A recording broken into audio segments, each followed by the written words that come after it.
Makikismis muna tayo dito sa isang group. Meron lang akong nabasa na comment na nakapukaw ng attention ko, mga tropa. And malaking tulong din etong content natin para sa mga nakaka-experience na ganito, para magkaroon kayo ng idea. Anyway, eto nga yung nakita kong comment. Sabi dito, 200 plus daw yung pinaserox sa kanya kagabi, or eto yung pinaka-photocopy talaga na tinatawag. Kasi yung Xerox, ayan yung machine. So parang nakasanayan lang natin na bilang Pilipino na Xerox yung tawag sa pagpo-photocopy. Maganda rin na nalalaman nyo yung mga tamang terminologies. And eto nga no, ngayong araw daw, 500 plus naman daw yung kanyang ipo-photocopy. Ang bagal niyang mag-Xerox, ano kaya yung printer mabilis mag-Xerox? So ang nakita akong printer na gamit niya dito ay Epson 3256. Mga tropa, sa totoo lang, mabagal talaga or may pagkabagal talaga mag-photocopy yung mga model na to, sa totoo lang. Kasi kung titignan ninyo mga tropa sa internet, yung pinaka-specs niyan, meron lang siyang 7.7 IPM kapag ka-photocopy yung binibigay or gagawin mo. Halos estimatedly ko dyan sa isang bond paper na short or A4, umaabot siya ng around 20 seconds. More or less mga tropa. Dahil gumawa na ako ng vlog kung ano talaga yung pinaka-settings ng printer natin na plain, as in standard settings lang ng photocopy,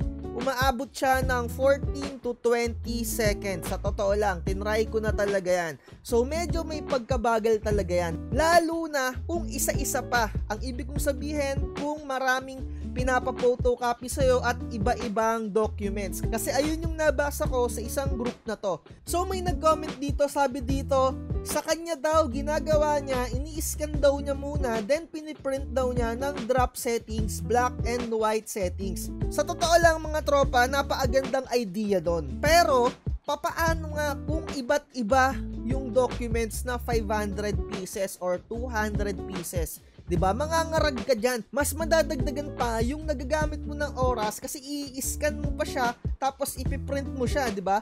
Working 'yan kung isang piraso lang yung documents. Hindi yan gagana kung paiba-iba, 'di ba? Dahil nga yung nag-comment dito, sabi nga iba-iba nga yung pinapa-xerox sa kanya. So may mga nagko-comment din dito, sabi naman, brother laser printer, mabilis. Kapag ka mga laser printer talaga mga tropa, sobrang bilis talaga niyan mga tropa ko. Seconds lang yan, sabihin na natin 5 to 6 seconds lang yan, lalabas na yan dun sa pinaka printer mo kung sineserox lang yan. Mabilis talaga mga tropa. So ang maipapayo ko sa'yo, so kung ganyan napakarami ng nagpapa-photocopy sa'yo araw-araw, sabihin na natin kung araw-araw, recommend ko sa'yo na bumili ka ng mabilis talaga na mag-photocopy, na which is ayun talaga yung pinakahinahanap niya. Para sa akin, no, mas okay na meron kang workforce printer. So kung titignan natin yung copy speed na itong workforce printer, kung ganyan talaga lagi yung volume sa inyo ng printing shop mo, 'di ba? 22 IPM yung bilis niya.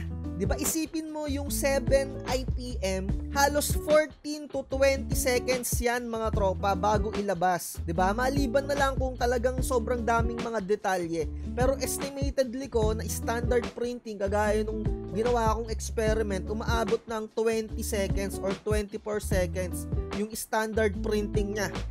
'Di ba? So kung iisipin mo yung 22, dudamat na lang din siguro, 'di ba? Dudamat na lang. Estimatedly ko mga tropa, baka 3 to 6 seconds lang din to lalabas na yung pinaka-photocopy, 'di ba? Ganyan naman talaga sa mga workforce printer, napakabibilis niyan. Yun nga lang, may mga pagkamahal lang talaga yung printer na yun. Pero it is a good investment mga tropa kung ganyan talaga palagi yung volume sa inyo. So sabihin na lang natin, ang singil mo sa isang Xerox 3 pesos. 'Di ba? Kung lagi kang 500 a day, meron kang 1,500, 'di ba? Kung sabihin na natin na medyo ang baba mong maningil, sabihin na 2 piso yung singil mo, 'di ba? O sabihin na natin na 500, meron ka pa ring 1,000. 'Diba? Investment pa rin yan, pero I highly recommend mag-3 piso na kayo sa mga Xerox na yan. Ako nga, 4 na yung singil ko dyan eh. So, eto na yung tanong, magkano nga ba ang workforce printer? 25,000 yung kanyang pinaka-presyo at hindi pa siya chipless. Ano nga ba yung chipless? Sa mga matagal nang nanonood dito sa channel natin, alam na nila yon. Yung chipless, ginagawa yan para mapalitan yung ginagamit mo na ink na original. Kasi yung ink na ganito, na original, ng kasama ng workforce printer, umaabot yan ng 5,000. Mga tropa ko, ganyan talaga yung presyo niyan. So, para makatipid kayo, maghahanap kayo ng legit na technician and gagastos kayo dyan ng another 5,000 para maagamit na kayo ng mga alternative na ink na kagaya ng Hansol, ng Kuyi, or ng Inkrite, diba? Dahil yung pinaka-presyo nung ink na yon, yung Inkrite, Hansol, or Kuyi pa man, sobrang mura lang. Umaabot lang ng yung 100 or 70 ml halos 100 peso lang.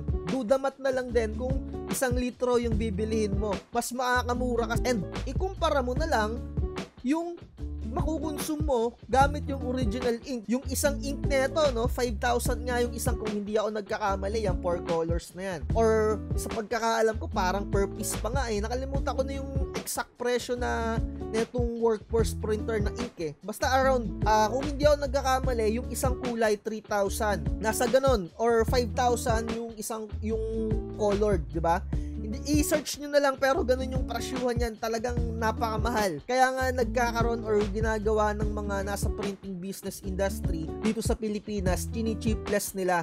Kasi may mga chip to, etong lalagyan na nila ng ink, literal na may chip yan, and papalitan mo yan ng chipless para ma-read or gumana dyan sa printer na yan, and i-reprogram yung pinaka ginagamit na firmware na itong printer na yon. Sana nagigets nyo yung idea. So kung ganun kadami yung volume ng piniprint sa'yo araw-araw, or I mean pinapa-Xerox, taasan mo lang talaga yung budget mo or mag-invest ka into another printer na mas maganda. Pero eto again, another shit to.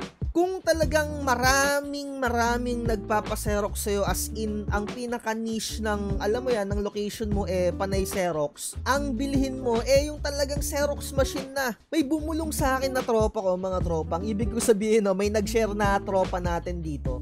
Tinanong ko kasi, bagong nakilala ko lang siya dito sa Facebook, nag-comment siya and nag-message. Kwentuhan kami, shinare niya yung location niya, and laking pasasalamat nga din niya sa akin na gumagawa daw ako ng content kasi may mga maraming gustong matuto na sumubok mag-printing business, and halos wala daw gumagawa nung kagaya ng mga vlogs ko. And dati rin daw siyang nagsisimula sa printing. Medyo matagal na rin na panahon, and eto, sinabi niya sa akin, tinanong ko kasi kung ano yung gamit niya na pang Xerox copy machine, kasi yung iba ang mumura, yung mga, alam mo yun, yung mga malalapit sa eskwelahan, diba? And eto yung ginagamit daw niya, Kyocera na brand ng photocopy machine. And pwede rin tong mag-print, ayan, no? Laser printer din siya. Hindi ko na natanong kung ano yung exact model nung, alam mo yon, nung gamit niya. Kasi parang, hindi, nahihiya pa ako sa kanya, baka mabastos eh. Parang, alam mo yon, syempre, nasa business industry rin siya, and kakasimula lang din namin magkwentuhan. Sa susunod, tatanungin ko na kung ano yung pinaka-specific model na gamit niya na pang Xerox. Pero, ang nabanggit lang niya na brand, eto, Kyocera. Ayan, mga tropa, no? So, ayan, may pagkamahal talaga siya, pero toner na rin yung gamit niyan. Mas mura yung mga toner, and yung mga ganyan, black and white na lang din yung gamit mo dyan. So, mas mabilis din yung mag-print. And eto, itry natin itry kong i-search kung ilan yung IPM netong pinaka-model na to, Kyocera M2540. Try natin i-google, Kyocera M2540. Ayan, check natin yung pinaka-specs niyan, IPM. So, dito sa pinaka-Google AI, sabi dito, up to 40 IPM yung black and white niya. And meron din pala siyang colored na printing Hindi ko kasi alam yung printer na yan. Ginoogle lang natin.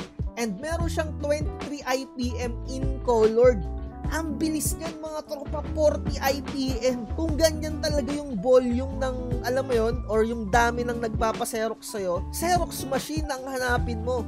And sa pagkakaalam ko, may mga nag-o-offer na nagpaparent ng mga ganyan mga Xerox machine. And siguro maghanap ka ng mga second hand kasi nakikita ko sa mga eskwelahan may mga tapat-tapat talaga yan Halos luma na rin yung gamit nilang mga Xerox machine. And nung nakaraan, di ba, kung matagal na kayong nanonood dito, napatambay ako dun sa malapit sa school. Konting kwentuhan kami, nakita ko, ayun nga, pwede ngang maghanap ka ng mga second hand na Xerox machine. Hindi pa ako nakakabalik kasi dun kung ano yung exact model na gamit nila. Hanapin nyo na lang or magtanong-tanong kayo dyan kung ano talaga yung exact model ng Xerox machine na kailangan na magamit ninyo. Yung kahit na mga second hand lang mga tropa, diba? Kung ganyan karami yung volume na na-accommodate ninyo araw-araw. Kasi kayo na lang din yung mahihirapan yan, diba? Although mura lang talaga, etong Epson 3256, di ba? Halos 10,000 lang yan. Pero kung ganyan kadami, ngarag-ngarag ganyan, tropa ko. And